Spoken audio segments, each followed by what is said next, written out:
నేడు ఈ ఇంటికి రక్షణ వచ్చింది. ఆ యొక్క జక్కయ్య ఒక్కడు మారు మనసు పొందాడు, ఆ ఇంటి అంతటికి ఏమొచ్చిందంట? రక్షణ. జక్కయ్యను బట్టి జక్కయ్య కుటుంబానికి రక్షణ, నోవహును బట్టి నోవ కుటుంబానికి రక్షణ. అయ్యలారా, రక్షణ పొందుటకు నేనేం చేయాలి అని ఒక జైలు అధికారి అడిగితే పౌలు గారు అంటారు, ఏమంటారు పౌలు గారు? ప్రభు అయిన యేసునందు విశ్వాసం ఉంచుము, అప్పుడు నీవును నీ ఇంటి వారును రక్షింపబడుదురు. నీవు రక్షింపబడితే నీకు ఒక వాగ్దానం ఏంటంటే నీ ఇంటంతటికి రక్షణ. హల్లెలూయా.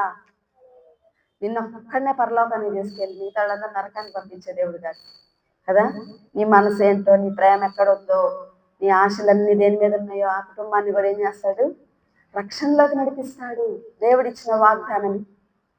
కాబట్టి నశించిన దానిని వెతికి రక్షించటకు ప్రభువారి లోకానికి వచ్చాడు.